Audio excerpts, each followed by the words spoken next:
I want to share this for women who feel, I guess, intimidated by, I don't know if this is a common thing, but if there's women that feel intimidated by doing mirror work, because I know this one time, like I know I had one friend one time who said that because she said it made her feel really vulnerable. She did it. She was like doing it like full body. And that also, that's like that's like that is another like level, like it's for, I don't even do that very often. Like there's all there, you can do like different, you can break it down to different body parts. Won't go, there's a whole other thing about that. I'm not going to open that can of worms.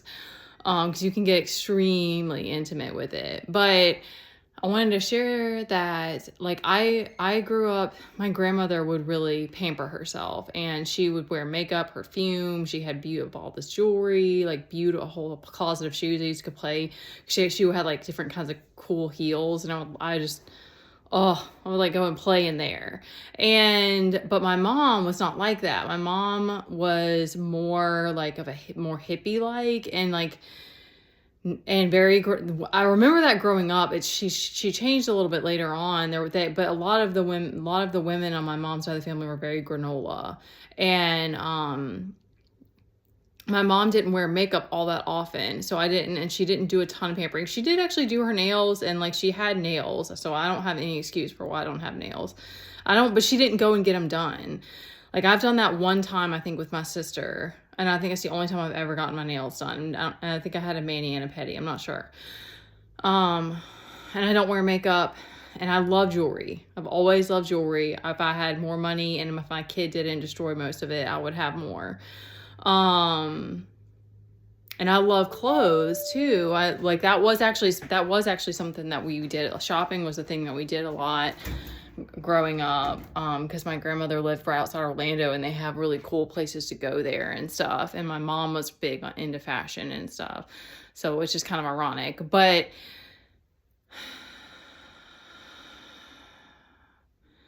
I remember her wearing a lot of like earth tones and stuff, so I don't know, maybe it was just fun for her. Okay, I'll stay on topic here.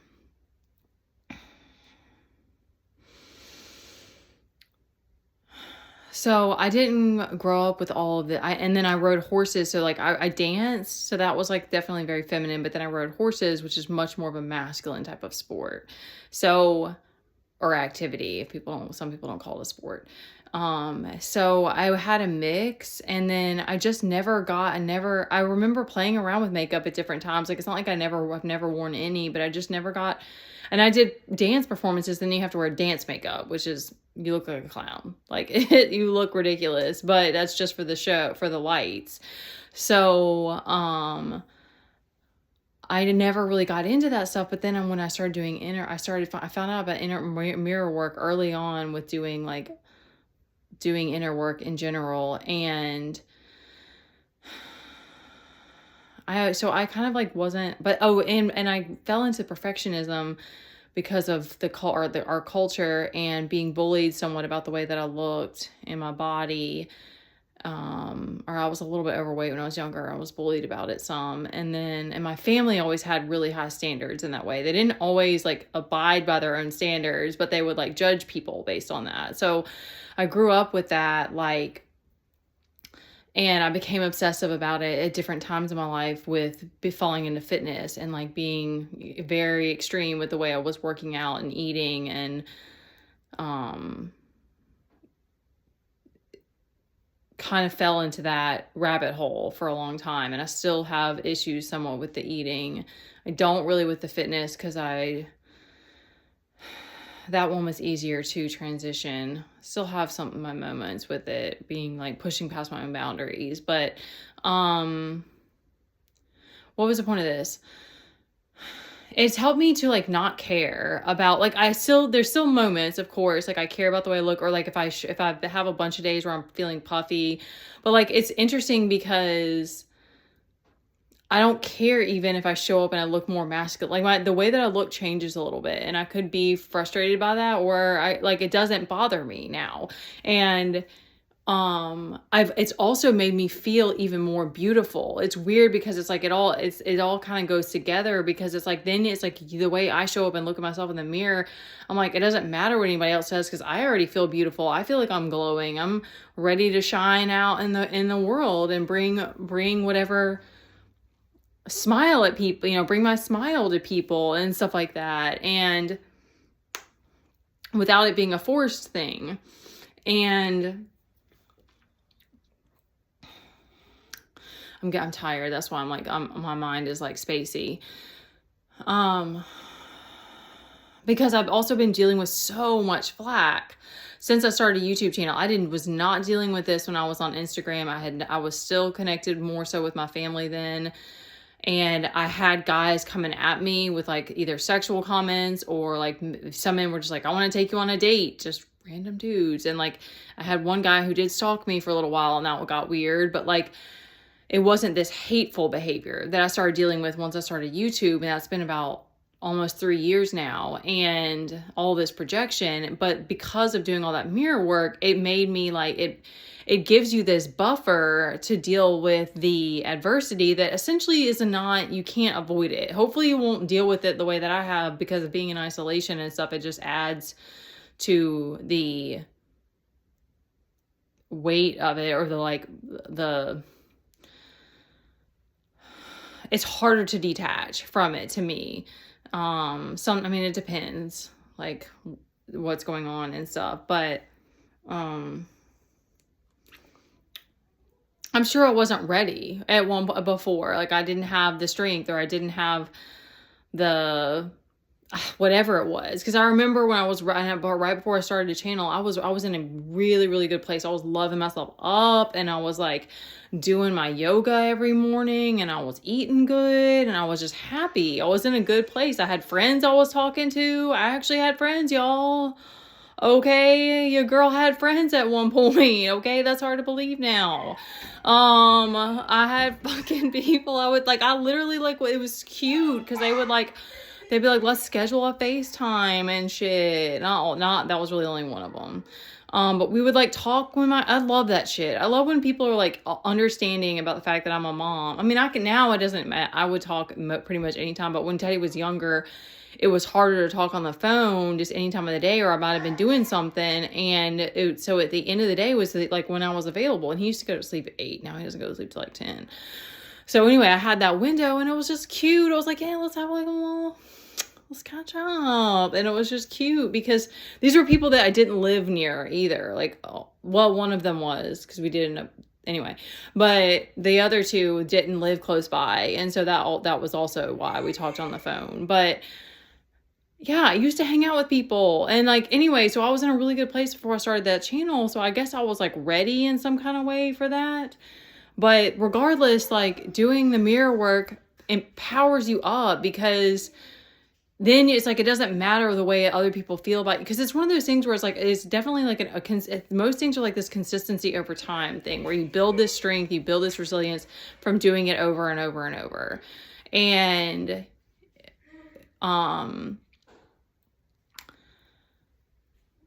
there's times where if I'm not doing, and if I'm pushing myself too hard and I'm not taking care of myself enough, that's when I feel ugly, and that's when I feel sad, and that's when I feel exhausted and all of that. But it's not because it's what some dumb ASS said about me.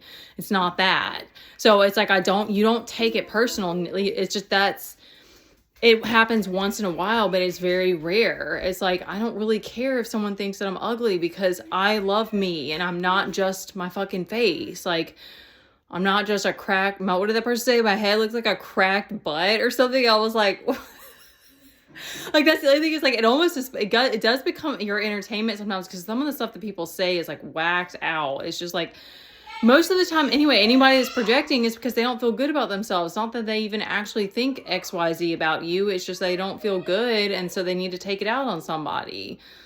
Okay, anyway, I just wanted to share that because it's one of those things where I just was doing it, and it's very Venus energy. It's very like Aphrodite. It's very goddess. It's going to put you in your goddess energy, whatever that is for you. And so it's very empowering.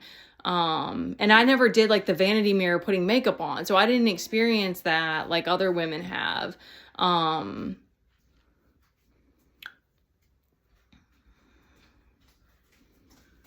It helps you to tap into your own like inner beauty, a deeper beauty, so that it doesn't matter what people say about the way you look on the surface.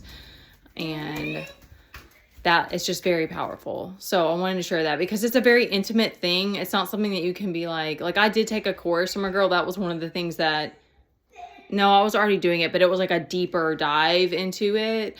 Her name is Shanti. If you want to look her up on Instagram, Sister Shanti.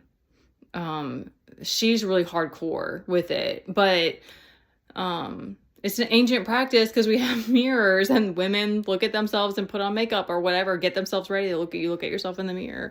And I used to dance and stuff, but this is more like face to face, like getting way up close to my face and like talking to myself and different things. And it's intimate because it'll just kind of come out of you, like how you want to do it, what if your shadow comes out and talks to you, or your inner child, and like how you can be there for yourself and stuff like that.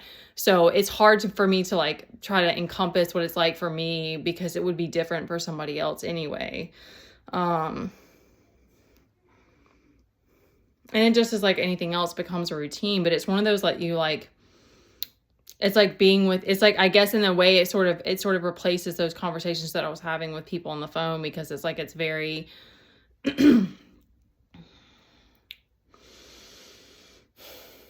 it's very, nurturing. Thank you. It's very nourishing. It's like the one thing I have when I don't have anything else that helps to fill my cup. Yeah. So I guess it's taking it from someone who's been in isolation. So it's helped me to still shine and feel powerful and, not care what other people think, and not caring about because I used to be, it was more about my body than it was my face, because I didn't really feel pretty for a long time. It wasn't that I was necessarily ugly. I didn't get bullied about that a lot. So it wasn't like that per se. I just wasn't like gassed up. I wasn't one of the prettiest girls or whatever in school. Like I wasn't like, that wasn't like a label that I got. So I never felt like I was like one of the pretty ones. So then I went after like trying to mold my body and be strong and chase all these other goals. And, but I became very like abusive and addictive about it. So it was not healthy. So it's been about embracing and loving my body and learning to love the way I look, no matter what it is that I look like, and realizing that it's this inner, like this light is from an inner place, that it's like you're bringing that love, that warmth, that serenity, that, like it's these other things that really people are craving. Ooh, that just brought up something else, but I don't want to open that up. All right. Okay. I love you.